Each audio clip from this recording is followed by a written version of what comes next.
Perkenalkan, nama saya Tania Agustin dengan NIM 51202032. Saya dari Prodi Agroteknologi, Fakultas Pertanian dan Bisnis, Universitas Kristen Satyawacana.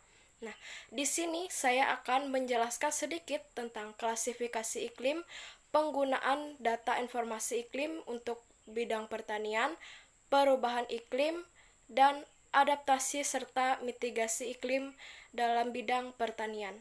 Mari kita simak videonya. Iklim adalah kondisi cuaca di suatu wilayah tertentu dalam periode yang sangat lama. Nah, iklim sendiri sangat dipengaruhi oleh letak geografis suatu wilayah.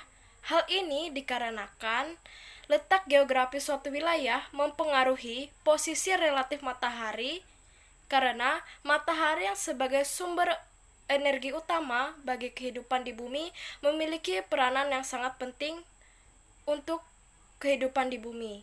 Nah, iklim juga menentukan vegetasi apa saja yang dapat tumbuh di suatu daerah tertentu. Nah, melalui klasifikasi iklim, kita dapat mengetahui apa saja vegetasi atau tanaman yang dapat ditanam pada suatu daerah tertentu dengan memiliki iklim yang tertentu. Nah, apa sih klasifikasi iklim ini? Nah, klasifikasi iklim merupakan usaha untuk mengidentifikasikan perbedaan iklim yang ada di bumi.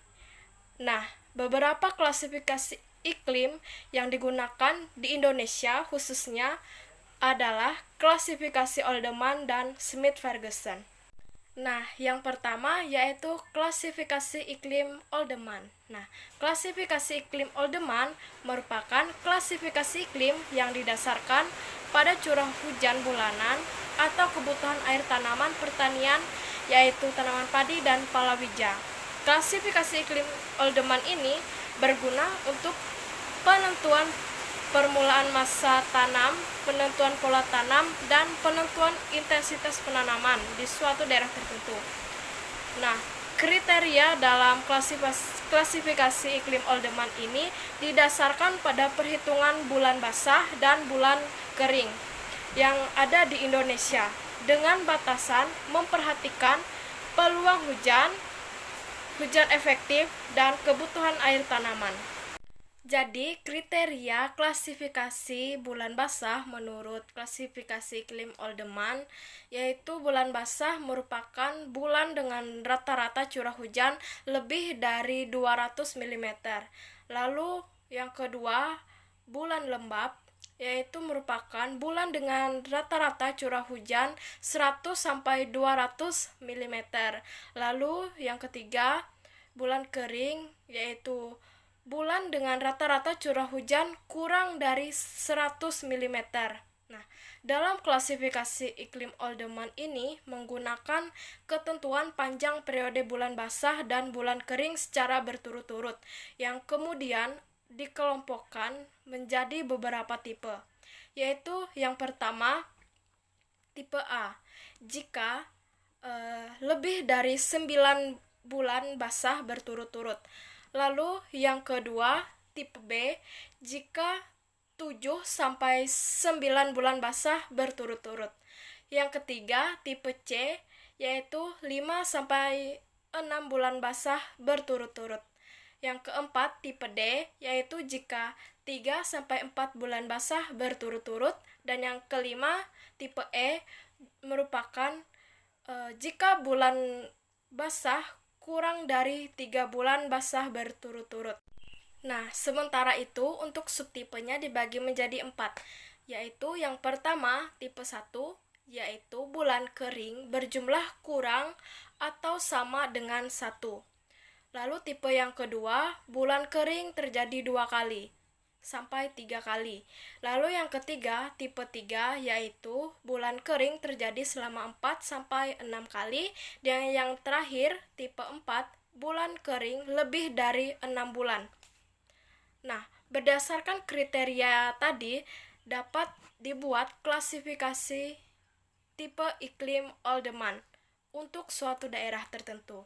Nah, data yang digunakan adalah data curah hujan bulanan beberapa tahun terakhir yang telah dihitung nilai rata-ratanya. Biasanya yang digunakan adalah data curah hujan 10 tahun terakhir. Nah, berdasarkan 5 tipe dan 4 subtipe tersebut, maka tipe iklim klasifikasi Oldeman dapat dikelompokkan menjadi sebagai berikut.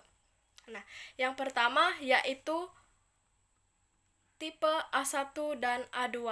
Nah, tipe ini sesuai untuk tanaman padi terus-menerus, tetapi produksi kurang karena pada umumnya kerapatan radiasi surya pada tipe ini rendah setiap tahunnya.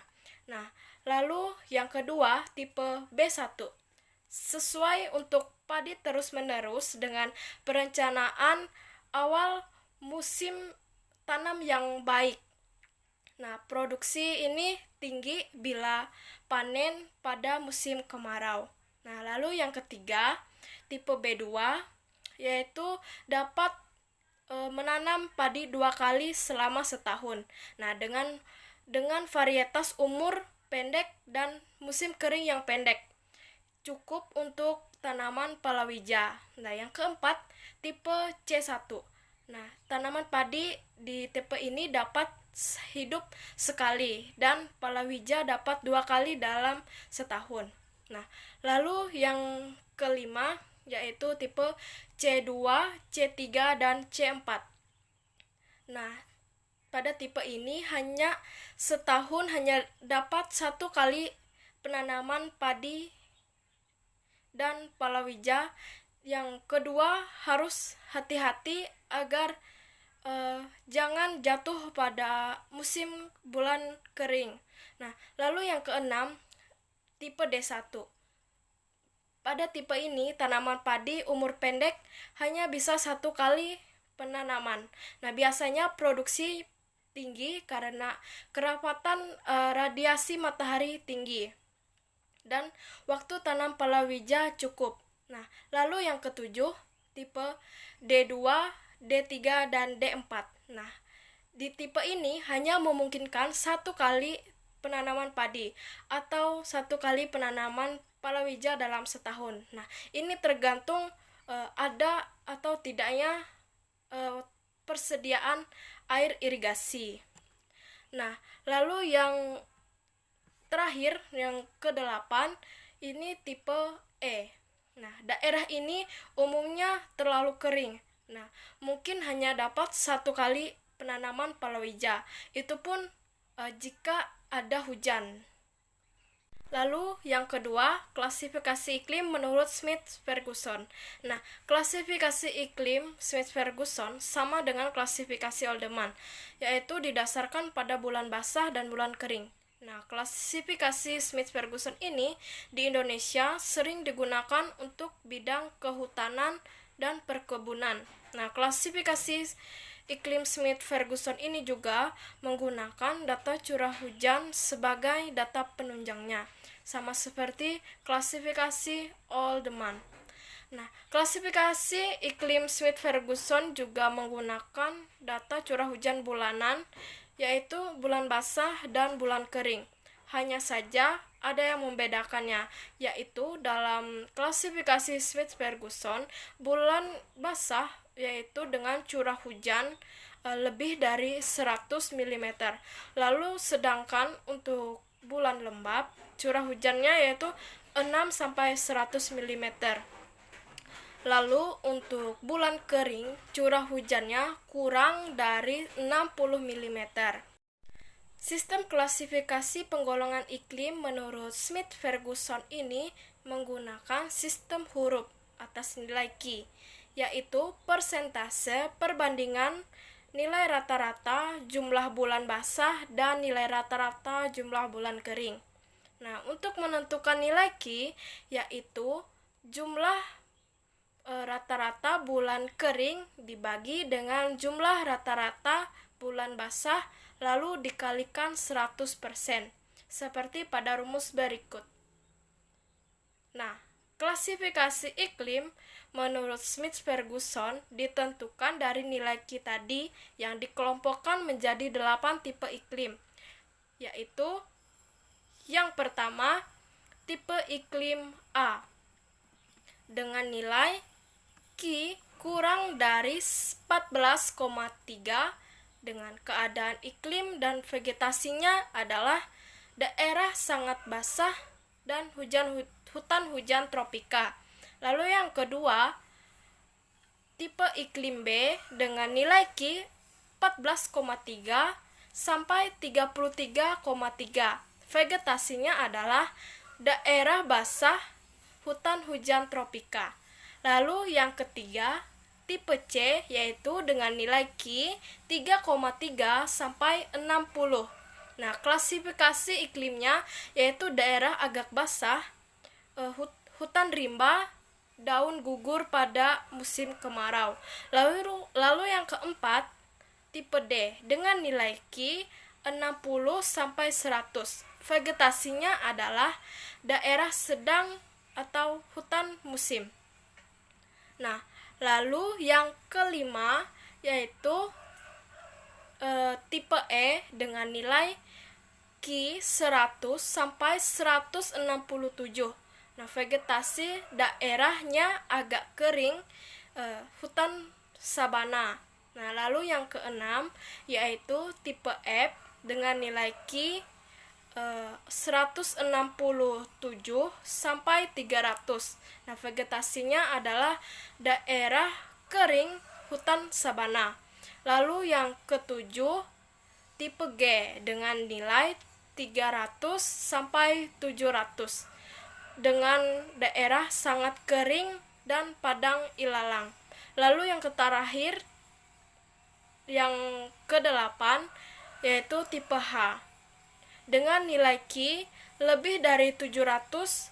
Vegetasinya ini merupakan daerah ekstrim, kering, dan padang ilalang. Materi selanjutnya yaitu informasi iklim dan penggunaannya. Nah, informasi iklim ini sangat penting bagi dunia pertanian karena jika kita mengetahui kondisi iklim di suatu daerah tertentu, maka dapat ditentukan jenis tanaman apa yang cocok dan pola tanam apa yang sesuai untuk kondisi lingkungan tersebut.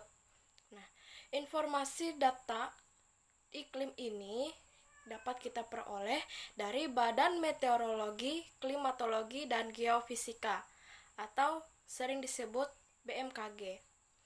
Data seperti apa sih yang kita perlukan sebagai orang pertanian? Nah, data yang diperlukan ini seperti data informasi curah hujan. Nah, melalui data informasi curah hujan tersebut, kita bisa mengetahui beberapa hal yang berkaitan dengan dunia pertanian. Yang pertama yaitu erosi tanah. Ada banyak faktor yang disebabkan oleh hujan. Nah, jika curah hujan tinggi, bisa saja terjadi erosi tanah yang dapat mengakibatkan terkikisnya lapisan tanah subur yang ada di permukaan tanah.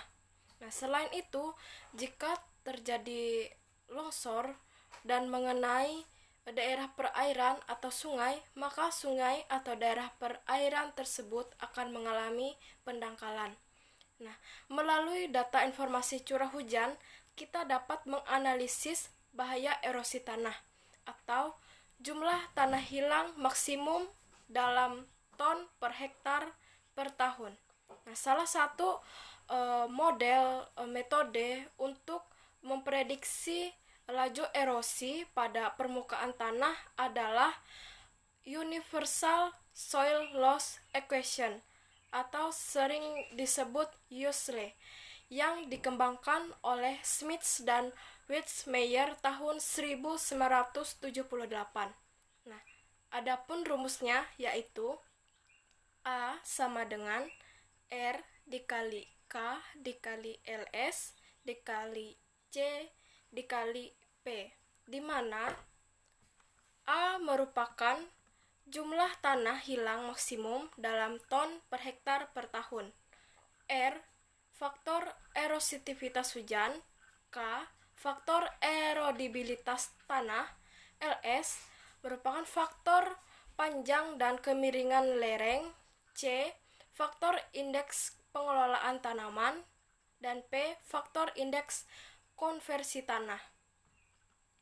Nah, metode Useley ini dapat dimanfaatkan untuk memperkirakan besarnya erosi untuk berbagai macam kondisi tata guna lahan dan kondisi iklim yang berbeda. Nah, Useley dirancang untuk memprediksikan erosi jangka panjang dari erosi lembar dan erosi alur di bawah kondisi tertentu. Yang kedua, evaluasi kesesuaian lahan. Nah, syarat kesesuaian karakter lahan untuk setiap tanaman umumnya berbeda kuantitasnya.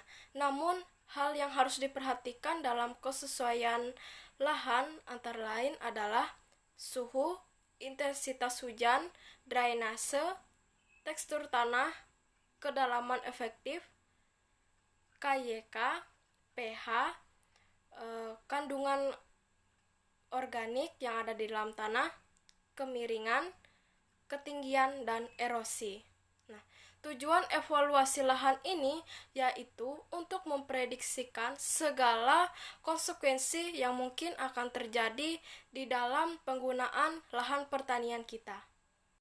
Yang ketiga, informasi iklim untuk neraca air dan perencanaan irigasi. Nah, neraca air atau water balance ini merupakan neraca masukan dan keluaran air di suatu daerah tertentu pada periode tertentu. Nah, sehingga kita dapat mengetahui apakah jumlah air tersebut kelebihan atau kekurangan.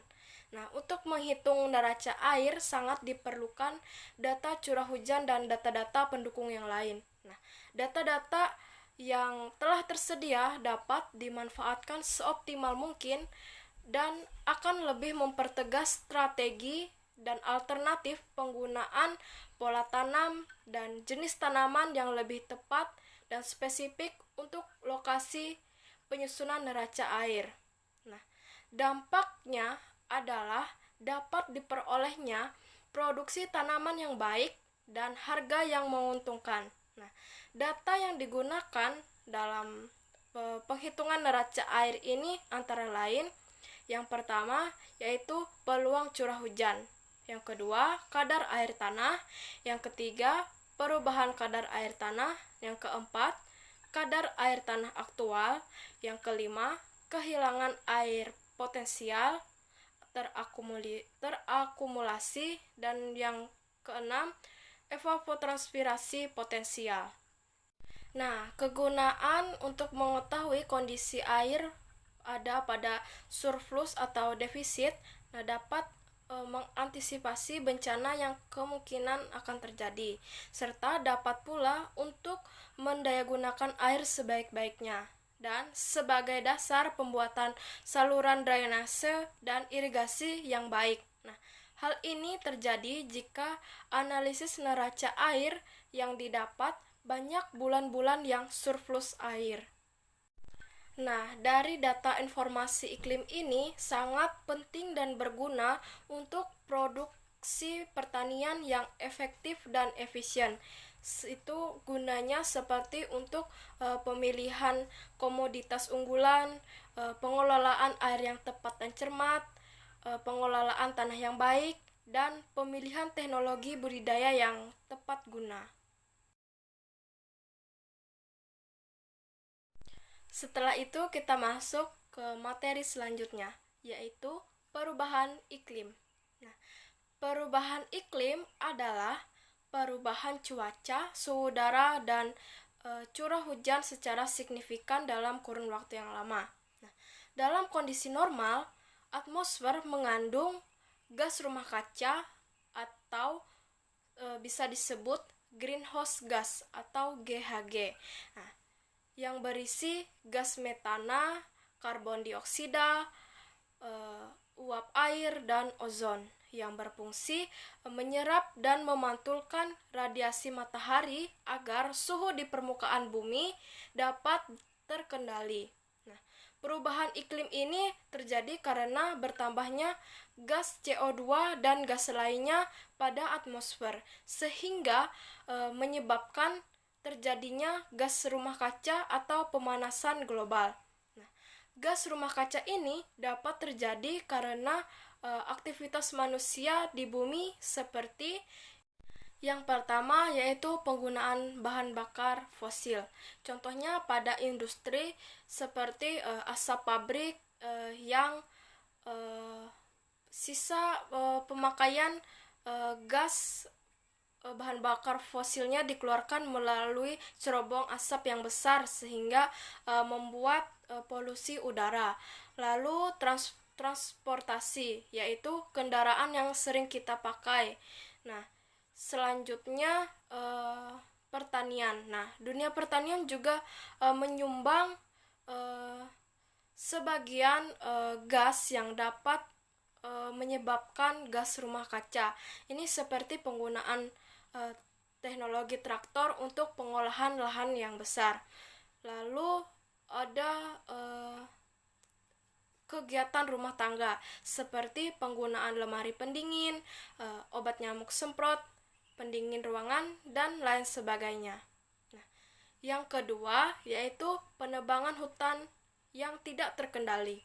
Nah, hal ini dikarenakan hutan memiliki fungsi menyerap karbon dioksida dan akan menghasilkan oksigen. Karena di hutan itu kan banyak pohon-pohon atau vegetasi lain yang dapat menyerap oksigen. Nah, jika makin banyak adanya penebangan liar dan penggundulan hutan, maka jumlah karbon dioksida akan semakin banyak yang ada di atmosfer ini karena tidak ada uh, uh, tanaman atau pohon yang dapat mengikat karbon dioksida tersebut. Nah, makanya banyak terkumpul dan akan menyebabkan pemanasan global. Nah, yang ketiga yaitu peningkatan produksi peternakan.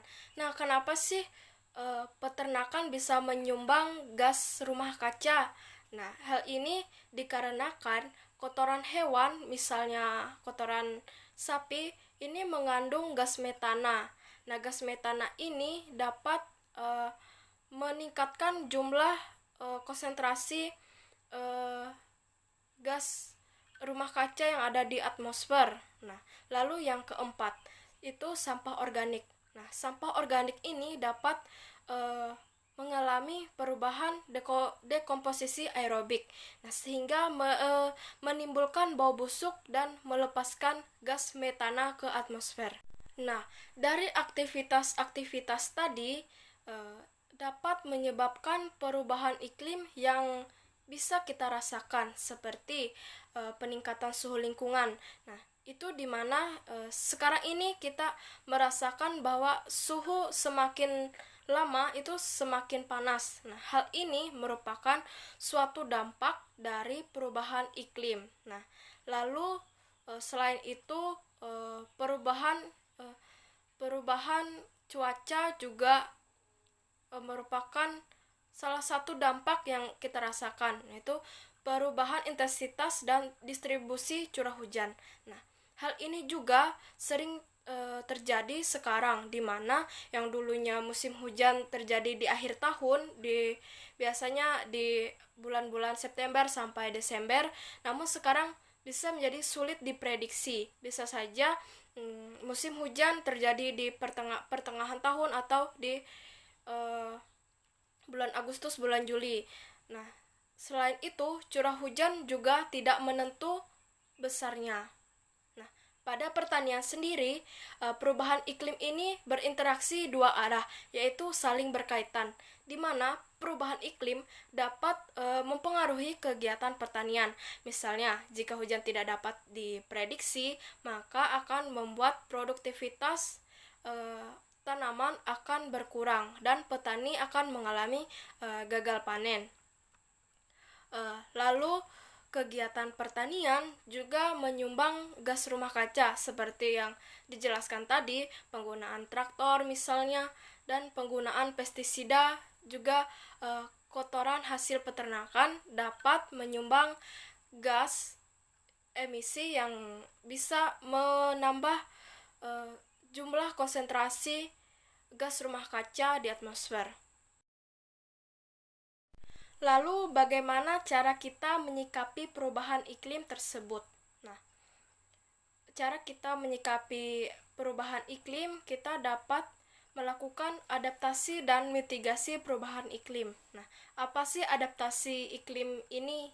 Nah, adaptasi iklim ini merupakan tindakan menyesuaikan diri untuk mengantisipasi pengaruh buruk dari perubahan iklim dengan cara membangun strategi antisipasi dan memanfaatkan peluang-peluang yang menguntungkan. Nah, tujuannya adalah untuk meringankan dampak buruk dari perubahan iklim. Nah, dalam pertanian sendiri, elemen yang perlu beradaptasi yaitu yang pertama, pengelolaan air dan tanah. Nah, pengelolaan air dan tanah ini dapat dilakukan dengan pengaliran dan penggunaan air yang efektif saat curah hujan rendah dan pengelolaan air irigasi. Nah, lalu yang kedua, sistem produksi tanaman dan ternak. Nah, dengan sistem pertanian campuran, yaitu misalnya sawah yang kita tanam padi, bisa untuk kita memelihara ikan dan bebek. Nah, selain itu contohnya juga saat kita menanam tanaman jagung. Nah, sisa dari tanaman jagung, pohonnya atau daunnya ini dapat kita gunakan menjadi pakan ternak. Nah, lalu yang ketiga yaitu layanan ekosistem dan lanskap pertanian.